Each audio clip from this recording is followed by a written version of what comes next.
जय हिंद साथियों, कैसे हैं आप लोग। आई होप कप लगे अच्छे होंगे। आपकी जो स्टडी चलेगी बहुत ही बेहतरीन चलेगी। तो आज के सेशन में बात करने वाले हैं क्लास 12th के फिजिक्स के 35 ऑब्जेक्टिव क्वेश्चन। याद रखिएगा, आपके एग्जाम में यहाँ से हर एक साल जो है प्रश्न पूछे जाते हैं, तो आप लोग अच्छे तरीका से सारे क्वेश्चन को देखेंगे और एक भी क्वेश्चन को नजरअंदाज नहीं करेंगे, क्योंकि अगर यहाँ से पढ़ते हैं तो आपका जो है 450 नंबर कोई नहीं रोक सकता है, ठीक है ना। क्योंकि जो है फिजिक्स बहुत ही आसान है, पढ़ने वाले बच्चे के लिए बहुत आसान है, ठीक है ना। तो आप लोग अच्छे तरीका से सारे क्वेश्चन को देखेंगे और सारे ऑब्जेक्टिव को रट जाएंगे। याद रखिएगा, एक भी क्वेश्चन नहीं छूटेगा अगर हमारे क्लास से आप लोग जुड़ते हैं तब, ठीक है ना। तो जुड़ना ना भूलिएगा, याद रखना है, ठीक है ना। और मैं जितना क्वेश्चन करा रहा हूं उसको अच्छे तरीका से रिवीजन कीजिएगा, ठीक है। चलिए हम आप लोग क्वेश्चन की तरफ बढ़ते हैं और 1 नंबर क्वेश्चन आपके स्क्रीन पर है और कह रहा है ना, किसी वस्तु पर आवेश की न्यूनतम मात्रा कम नहीं हो सकती। किसी वस्तु पर जो है आवेश की न्यूनतम मात्रा कम नहीं हो सकती। कितना से कम नहीं हो सकती है ये आपको पता होनी चाहिए मेरे भाई, कि 1.6 गुने 10 के पावर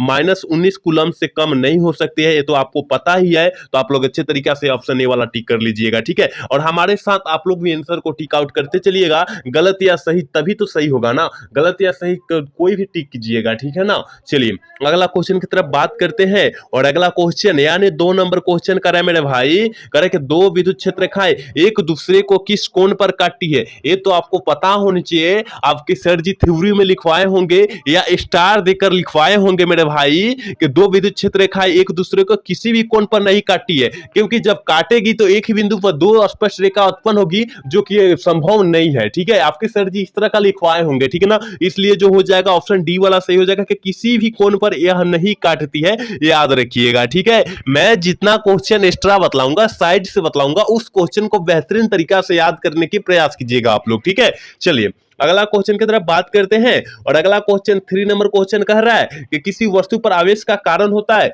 किसी वस्तु पर आवेश का कारण क्या होता है? उस पर जो होता है इलेक्ट्रॉन का स्थानांतरण होता है। किसी वस्तु पर आवेश का कण जो होता है ना, उस पर जो होता है इलेक्ट्रॉन का स्थानांतरण होता है। इसलिए जो है ऑप्शन सी वाला टिक कीजिएगा। क्या टिक कीजिएगा? ऑप्शन सी टिक कीजिएगा 3 का, ठीक है। बेहतरीन बेहतरीन क्वेश्चन है और आपके एग्जाम में हर एक साल आता रहता है सारे प्रश्न, ठीक है। तो आप लोग अच्छे तरीके से याद रखना है। अगला क्वेश्चन की तरफ बात करते हैं, करे कि आवेश का एसआई मात्रक क्या होता है। आपको पता होना चाहिए कि आवेश का एसआई मात्रक जौन होता है कूलम होता है, धारा का एसआई मात्रक एम्पियर होता है, विभवांतर का एसआई मात्रक वोल्ट होता है, प्रतिरोध का एसआई मात्रक ओम होता है। आप लोग अच्छे तरीका से सारे याद रखिएगा, ठीक है। हम जितना क्वेश्चन चर्चा कर रहे हैं ना, उस क्वेश्चन को बेहतरीन तरीका से अपने नोटबुक पर लिखना है और अच्छे तरीका से याद करना है। अगला क्वेश्चन की तरफ बात करते हैं और अगला क्वेश्चन यानी 5 नंबर क्वेश्चन कह रहा है ना, कि 8 कूलम ऋण आवेश में उपस्थित इलेक्ट्रॉनों की संख्या जो होगी वो कितनी हो जाएगी। तो आपको पता होनी चाहिए, सबसे पहले फार्मूला पता होनी चाहिए कि भैया इलेक्ट्रॉन का जो फार्मूला होता है आपको पढ़े होंगे कि Q बराबर NE। तो यहां पर हमें ये सब नहीं निकलना है, क्योंकि इससे फार्मूला हमें निकलना है। तो यहां पर जो है इलेक्ट्रॉन का मान पूछा जा रहा है। किसका मान पूछा जा रहा है? इलेक्ट्रॉन का मान पूछा जा रहा है। यानी हम लोग N बराबर का लिख सकते हैं, Q बटा का लिख सकते हैं, C लिख सकते हैं, Q बटा C लिख सकते हैं, E लिख सकते हैं, ठीक है ना। Q बटा E लिख सकते हैं। आपको यहाँ कोई तकलीफ नहीं होनी चाहिए, ठीक है। अब यहाँ क्या करेंगे, यहाँ पर जो है Q का मनवा कितना दिया है? Q का मनवा कहिएगा कि सर 8 दिया है, और यहाँ पर E का इलेक्ट्रॉन का जो मनवा होता है 1.6 गुने 10 के पावर -19 होता है। तो आपको भी पता है, ठीक है। याद रखिएगा। यहाँ पर अब हम क्या करेंगे, यहाँ पर पॉइंट के बाद एक अंक है, तो यानी 80 बटा 16 कर देंगे और गुने में यहाँ प्लस में ऊपर लेकर चल जाएंगे प्लस 19। तो अब यहाँ पर से 16 + 80, तो यहाँ पर 5 गुने कितना हो जाएगा? 10 के पावर 19 हो जाएगा। याद रखिएगा, यही आंसर निकल कर आ जाएगा। आई होप के यहाँ समझ गए होंगे आप लोग। ऑप्शन ए वाला सही हो जाएगा, 8 का ऑप्शन ए हो जाएगा। याद रखिएगा, मैं जितना बेहतरीन तरीका से याद करा रहा हूं और जितना तरीका अच्छे तरीका से बतला रहा हूं, उस तरीका को भूलना मत। कह रहा है ना, 6 नंबर प्रश्न करे कि आकाश तरंग का संचार आधारित होता है। आकाश तरंग का संचार जो होता है क्या पर आधारित होता है? तो याद रखिएगा, वो जो होता है आयन मंडल द्वारा प्रवर्तन पर आधारित होता है। याद रखिएगा। चलिए अगला क्वेश्चन की तरफ बात करेंगे और अगला क्वेश्चन यानी 7 नंबर क्वेश्चन आपके स्क्रीन पर मौजूद है। कह रहा है ना, उपग्रह संचार में विद्युत चुंबक की तरंग का कौन सा भाग प्रयुक्त होता है, कौन सा भाग जो होता है हम लोग प्रयुक्त करते हैं, ये तो आपको पता होनी चाहिए। और क्वेश्चन को देखते ही कान में घंटी बज जाना चाहिए कि भैया यहां पर जो है ना कि सूक्ष्म तरंगे जैसी होती है। ऑप्शन डी वाला सही होगा, याद रखिएगा। अगला क्वेश्चन 8 नंबर क्वेश्चन करें कि रेडियो एवं टेलीविजन प्रसारण के लिए सूचना के संकेत का रूप क्या होता है। रेडियो टेलीविजन प्रसारण के लिए जो होता है सूचना संकेत क्या होता है, ये भी आपको पता होनी चाहिए। आप लोग थोड़ा सा दिमाग लगाइए, सारे क्वेश्चन को मार दीजिएगा, क्योंकि आपको तो पता होता है ना कि नो लॉन्ग सिंगल होता है। ऑप्शन ए वाला जो बच्चा टिक कर रहा है बिल्कुल सही होगा, याद रखिएगा। एक बार सारे बच्चे क्लास को लाइक कर लेंगे, जितने बच्चे क्लास में जुड़े हुए हैं वो सारे बच्चे क्लास को लाइक कर लेंगे। अगला क्वेश्चन की तरफ बात करते हैं और 9 नंबर क्वेश्चन करें कि दशविक संख्या 18 का क्या होगा। वास्तविक संख्या जो होता है 18 का क्या होगा, तो हमने आपको क्या बतलाया था मेरे भाई, वास्तविक संख्या निकालना बतलाया था। यहां से इस तरह कीजिए और यहां से कीजिए, जिस तरह आप भाग देते हैं सेम वही कंडीशन है। अब यहां से 2 से भाग देंगे यानी 9 आ जाएगा, और 9 आने के बाद यहां 0 बच जाएगा। क्या बच जाएगा? 0, क्योंकि 9 दूना 18 पूरा कट जा रहा है, 0 बच जाएगा। अब यहां 2 से जब काटेंगे तो यहां का आ जाएगा 4 दूना का 8, यहां पर शेष 1 बच जाएगा। फिर यहां 2 से काटेंगे, 2 दूना का 4, यहां 0 हो जाएगा, यहां फिर 2 हो जाएगा। जब यहां से काटेंगे मेरे भाई, यहां पर क्या हो जाएगा, यहां पर 0 हो जाएगा और यहां पर 1 हो जाएगा। ठीक है, क्योंकि 2 दूना का 4 हो, 2 एकम 2 होता है और यहां पर 2 एकम 2 नहीं हो जाएगा, याद रखिएगा। यहां पर तब नीचा से हम लोग सजाते चलेंगे, कहां से? नीचा से सजाते चलेंगे, तो 1 1 उसके बाद 00 1 0 कहीं दिया है क्या? देखिए 100 10 कहीं दिया है क्या? यहां पर देखिए ऑप्शन सी में दिया है मेरे भाई, ऑप्शन सी वाला सही हो जाएगा। आपको जो है अच्छे तरीका से देख लेना है, केवल अगर देख लेते हैं तो बेहतरीन तरीका से आप याद कर सकते हैं, बना सकते हैं, क्योंकि द्विधारी संख्या 3-4 क्वेश्चन पूछे जाएंगे, तो आप अच्छे तरीका से जाने रहिएगा तब ना।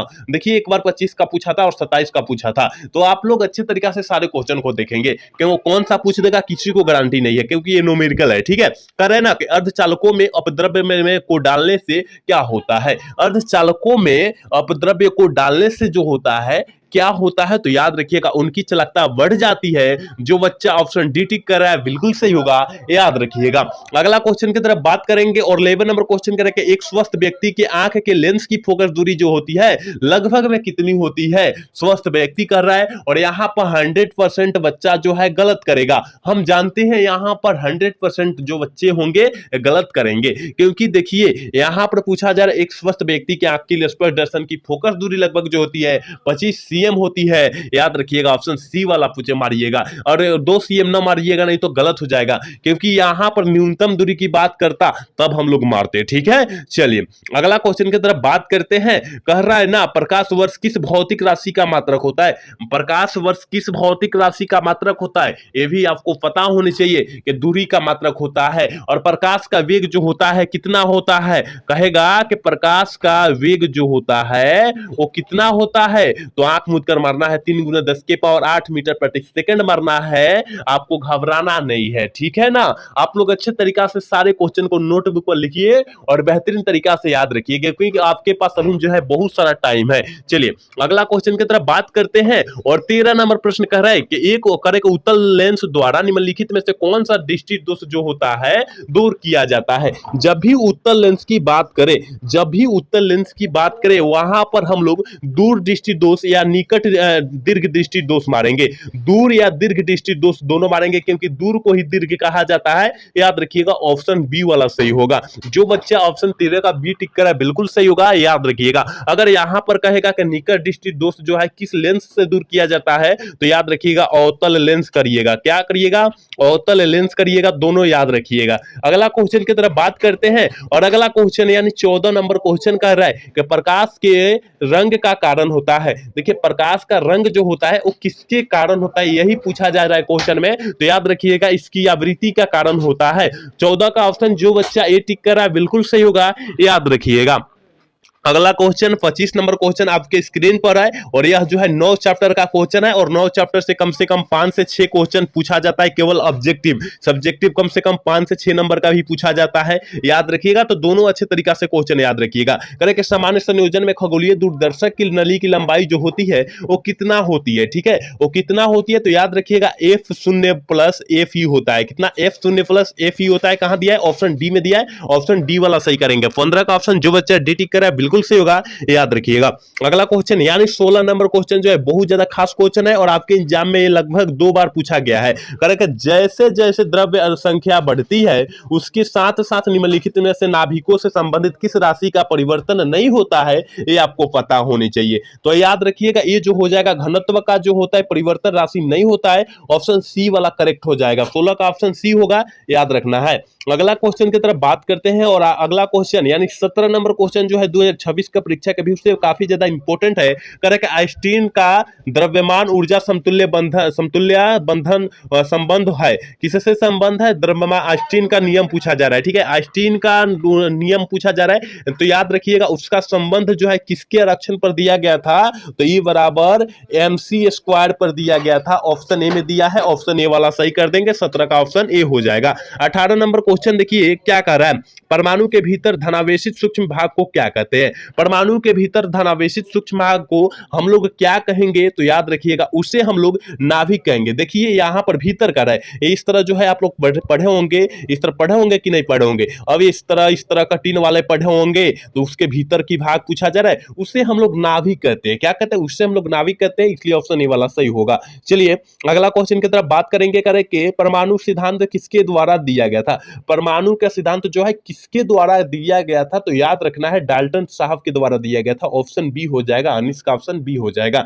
20 नंबर क्वेश्चन कह रहा है ना, करेक्ट, थॉमसन विधि द्वारा ज्ञात किया जाता है इलेक्ट्रॉन का। थॉमसन विधि द्वारा जो होता है इलेक्ट्रॉन का हम लोग क्या ज्ञात करते हैं? तो आवेश और द्रव्यमान दोनों अनुपात ज्ञात करते हैं। ऑप्शन डी वाला सही हो जाएगा। अगला क्वेश्चन की तरफ बात करते हैं यानी 21 नंबर क्वेश्चन क्या कर रहा है।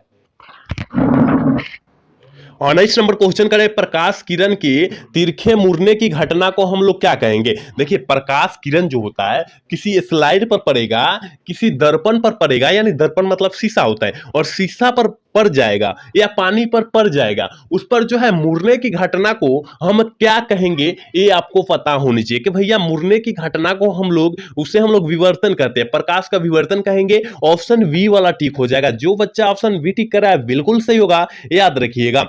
22 नंबर क्वेश्चन है, करें निम्नलिखित में से कौन सबसे उत्तम एक वर्ण प्रकाश का स्रोत है? सबसे उत्तम मतलब अच्छा, उत्तम मतलब क्या होता है? अच्छा होता है, और एक वर्ण जो होता है प्रकाश का स्रोत होता है। तो याद रखिएगा मेरे भाई वो लेंस क्या होता है? लेजर में होता है, ठीक है, लेजर में। और लेजर का आविष्कार जो हुआ था 1856 ईस्वी में हुआ था, ये भी साथ में आप लोग याद रखिएगा। अगला क्वेश्चन की तरफ बात करेंगे और अगला क्वेश्चन कह रहा है 23 नंबर क्वेश्चन करें कि समान आंख के लिए स्पर्शदर्शन की न्यूनतम दूरी जो होती है वो 25 cm होती है। आपको पता होनी चाहिए कितना होती है? 25 cm होती है। ऑप्शन डी वाला सही हो जाएगा। और यह प्रश्न जो है आपके एग्जाम में हर एक साल पूछे जाते हैं, तो हर एक साल के भांति इस साल भी पूछे जाने का चांसेस बहुत ज्यादा है, तो आप लोग अच्छे से याद रखिएगा। अगला क्वेश्चन की तरफ बात करेंगे और अगला क्वेश्चन यानी 24 नंबर क्वेश्चन कर रहा है कि एक सरल सूक्ष्मदर्शी से बना हुआ प्रतिबिंब जो होता है वो कैसा होता है? तो काल्पनिक और सीधा होता है। अगर सरल की बात करें तो काल्पनिक और सीधा मारिएगा, ऑप्शन ए वाला सही कीजिएगा। अगला क्वेश्चन कह रहा है ना 25 नंबर क्वेश्चन कर रहा है कि मृग मरीचिका का कारण क्या होता है? मृग मरीचिका का कारण जो होता है वो क्या होता है? इसका मतलब जो होता है मृग मरीचिका का कारण मतलब उसका मतलब क्या होता है? देखिएगा दरियाओं में जाइएगा तो वहां पर पानी नहीं रहेगा, जैसे कि रेत बोलते हैं हम लोग, वहां रेत बोलते हैं दरिया में, वहां स्पष्ट रूप से पानी दिखाई देने लगेगा। जैसे कि आप जो है सड़क पर चलते हैं, सड़क पर चलने का कारण होता है वहां पर छिप पर जो है ना वहां पर पानी पानी जैसा झिलझिलाहट दिखाई देता है, उससे हम लोग मृग मरीचिका का कारण कहते हैं। तो ये जो होता है पूर्ण आंतरिक परिवर्तन का कारण होता है। ऑप्शन ए वाला सही होगा। चलिए अगला क्वेश्चन की तरफ बात करते हैं और 26 नंबर क्वेश्चन का हीरा का अपवर्तनांक करीब जो होता है वो कितना होता है? 2.4 3.42 होता है। और हीरा जो होता है सबसे कठोर धातु है, दुनिया का सबसे कठोर धातु जो होता है हीरा ही होता है, याद रखिएगा। दोनों क्वेश्चन अच्छे तरीके से याद रखिएगा। अगला क्वेश्चन 27 नंबर क्वेश्चन करेगा, दो लेंस जिनकी क्षमता -15 डाइऑप्टर तथा +5 डाइऑप्टर है, जो संयुक्त करने पर संयोजन की फोकस दूरी कितना हो जाएगा। देखिए सबसे पहला इस टाइप का क्वेश्चन आएगा, कुछ भी नहीं करना है, P1 का मान कितना दे दिया है -15, और P2 का मान दे दिया है 15, 5 दे दिया है, +5 दे दिया है। तो इस तरह ना कीजिए, P बराबर, P का मान आगे निकालेंगे तब तो फोकस दूरी का मान निकलेगा ना। तो P बराबर P1 प्लस P2, क्योंकि दो को P का मान दिया है, P1 तथा P2 दोनों दिया है, -15 +5, यानी P का मान जो हो जाएगा -10 डाइऑप्टर हो जाएगा। यहां तो निकल गया, लेकिन हमें इससे मतलब नहीं है, हमें क्या निकालना है, फोकस दूरी का, फोकस दूरी निकालना है। तो आप लोग पढ़े होंगे F बराबर जो होता है 100 बटा क्या होता है, 100 बटा P होता है, यानी 100 बटा P का मनवा हमने कितना निकाला, 10 डाइऑप्टर, -10 डाइऑप्टर निकाला। जब 10 से 10 काटेंगे -10 cm आ जाएगा।